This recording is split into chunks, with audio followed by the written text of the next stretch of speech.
And दोस्तों, मैं Rahul sir Ganesha world के इस यूट्यूब चैनल में आप सबका बहुत बहुत स्वागत करता हूं। तो दोस्तों, आज की वीडियो में हम 11th केमिस्ट्री के अंदर दो इम्पोर्टेंट क्वेश्चन कहेंगे और ये जो इम्पोर्टेंट क्वेश्चन इतने इम्पोर्टेंट क्वेश्चन हैं कि आपके एग्जाम में आएंगे। ठीक है, तो हमारे दो इम्पोर्टेंट क्वेश्चन क्या हैं? तो पहला हमारा इम्पोर्टेंट क्वेश्चन है प्रेरणिक प्रभाव और इलेक्ट्रोमैग्नेटिक प्रभाव में अंतर स्पष्ट कीजिए। ठीक है, और हमारा दूसरा इंपॉर्टेंट क्वेश्चन है प्रेरणिक प्रभाव और जो अनुनाद प्रभाव होता है इसमें अंतर स्पष्ट कीजिए। बहुत इम्पोर्टेंट, बहुत ज़्यादा मोस्ट आईएमपी ये क्वेश्चन है, दोनों बहुत अच्छे से इनको हम समझ के कंप्लीट कर लेते हैं। ठीक है, तो दोस्तों करते हैं वीडियो को स्टार्ट। तो पहला हमारा दोस्तों प्रेरणिक प्रभाव और इलेक्ट्रोमैग्नेटिक प्रभाव में अंतर है। ठीक है, प्रेरणिक प्रभाव और सर इलेक्ट्रोमैग्नेटिक प्रभाव में क्या है सर? अंतर है। ठीक है, तो प्रेरणिक और इलेक्ट्रोमैग्नेटिक आप सब जानते हो प्रेरणिक प्रभाव क्या होता है, मैंने आपको पढ़ा दिया है। मैंने प्रेरणिक प्रभाव पढ़ा दिया है, इलेक्ट्रोमैग्नेटिक प्रभाव दोनों पढ़ा दिया है। ठीक है, तो पहला अंतर इसमें यह बनता है इस प्रभाव में बाह्य आक्रमण की आवश्यकता नहीं होती। बिल्कुल सर, ये जो प्रेरणिक प्रभाव होता है इसमें बाह्य आक्रमण की कोई आवश्यकता नहीं होती।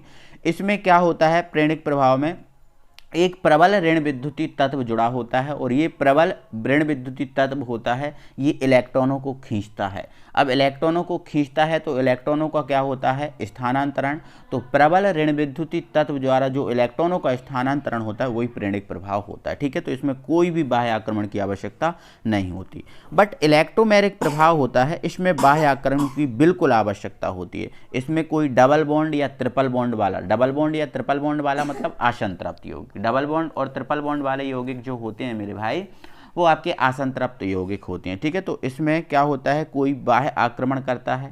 ठीक है, बाह्य आक्रमण करता है और बाह्य आक्रमण से जो डबल बॉन्ड या ट्रिपल बॉन्ड है वो टूटता है, तो वो डबल बॉन्ड या ट्रिपल बॉन्ड के जो इलेक्ट्रॉन हैं उनका क्या हो जाता है? विस्थापन हो जाता है। ठीक है, मतलब कहने का मतलब इसमें बाह्य आक्रमण की आवश्यकता होती है। ठीक है, ओके, यह प्रभाव सिग्मा बंध वाले यौगिकों में, बिल्कुल सर, ये जो प्रेरणिक प्रभाव होता है वो सिग्मा बंध वाले यौगिकों मतलब सिंगल, सिग्मा बंध मतलब देखो आपको पता है जहाँ सिंगल बॉन्ड होता है वहीं तो बनता है सिग्मा बॉन्ड। ठीक है, और जहाँ डबल बॉन्ड होता है वहाँ पर क्या बनता है? एक पाई और एक सिग्मा, और जहाँ ट्रिपल बॉन्ड होता है वहाँ दो पाई और एक सिग्मा बनता है। ठीक है, सब जानते हैं। ठीक है, तो यह प्रभाव सिग्मा बंध वाले यौगिकों में होता है। और एक बात और है याद रखना कि सिग्मा बंध केवल सिंगल बॉन्ड में बनता है। और एक बात और याद रखना कि जो सिंगल बॉन्ड होता है, सिंगल बॉन्ड जिन यौगिकों में होता है वो संतृप्त यौगिक होते हैं और डबल बॉन्ड और ट्रिपल बॉन्ड वाले यौगिक असंतृप्त यौगिक होते हैं। ठीक है, तो आपका ये दूसरा जो है ना पॉइंट बन जाएगा, यह सिग्मा बंध वाले यौगिकों में बनता है यह।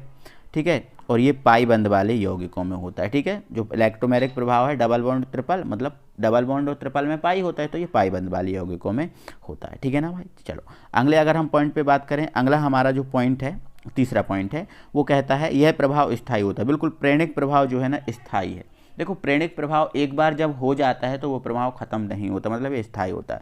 बट इलेक्ट्रोमैग्नेटिक प्रभाव अस्थायी होता है, क्योंकि हमने आपको इसमें सीख के रखा है कि जब तक आक्रमणकारी आक्रमण करेगा तब तक यह प्रभाव रहेगा, जब आक्रमणकारी हट जाएगा तो यह प्रभाव अपने आप खत्म हो जाएगा। ठीक है, यह प्रभाव दुर्बल होता है। बिल्कुल, मतलब ये स्थायी तो होता है, ये प्रभाव प्रेरणिक प्रभाव स्थायी तो होता है, बट ये दुर्बल होता है, कमजोर होता है, और यह प्रभाव प्रबल होता है। ठीक है, प्रेरणिक प्रभाव को हम आई से व्यक्त करते हैं और इसे हम ई से व्यक्त करते हैं, इसे आई और ई से व्यक्त करते हैं। बहुत बढ़िया, कोई दिक्कत नहीं है। ये 5 अंतर आप कंप्लीट कर लेना, मोस्ट इंपॉर्टेंट है, एग्जाम में आएगा, देखने को आपको जरूर मिलेगा। ठीक है, चलो इसके बाद दोस्तों हम अगला क्वेश्चन करते हैं और अगला हमारा क्वेश्चन है प्रेरणिक प्रभाव और अनुनाद जो प्रभाव है ये समझाइए। तो प्रेरणिक प्रभाव हमने पढ़ के रखा है, अनुनाद प्रभाव हमने पढ़ के रखा है। ठीक है, कोई दिक्कत नहीं है, सब पढ़ा है।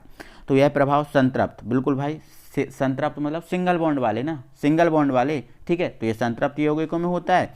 और अनुनाद प्रभाव केवल पाई में जो बेंजीन वाले यौगिक होते हैं उनमें होता है। और बेंजीन में आपको पता है 3 डबल बॉन्ड और 3 सिंगल बॉन्ड, मतलब डबल बॉन्ड वाले असंतृप्त होते हैं, तो ये असंतृप्त यौगिकों में होता है। इसमें केवल एक संरचना होती है, बिल्कुल कोई दिक्कत ही नहीं है। प्रेरणिक प्रभाव में केवल एक संरचना होती है, लेकिन अनुनाद जो प्रभाव होता है वो 5 संरचनाओं में होता है। ठीक है, ठीक है, यह प्रभाव सिग्मा बंध वाले यौगिकों में होता है और यह प्रभाव पाई बंध वाले यौगिकों में होता है, कोई दिक्कत ही नहीं है। यह प्रभाव दुर्बल होता है, यह प्रभाव प्रबल होता है। ठीक है, ये प्रभाव दुर्बल होता है, यह प्रभाव प्रबल, इसे आई से व्यक्त करते हैं। और जो अनुनाद प्रभाव है इसको हम एम से व्यक्त करते हैं, कैपिटल एम लिख लें। ठीक है, इसे कैपिटल एम से व्यक्त करते हैं। तो ये इंपॉर्टेंट बनेगा आपके लिए, दोनों इंपॉर्टेंट क्वेश्चन थे। ठीक है, एक ही स्लाइड में हम आपको लेके आए हैं। ठीक है, आप इन सबको तैयार कर लेना बहुत बढ़िया अच्छे तरीके से। ठीक है, ठीक है। तो एक बार वीडियो अच्छा लगा तो वीडियो को लाइक करो, चैनल पे नए हो तो चैनल को सब्सक्राइब कर लो। मिलते हैं अगली वीडियो में, तब तक के लिए थैंक यू वेरी मच।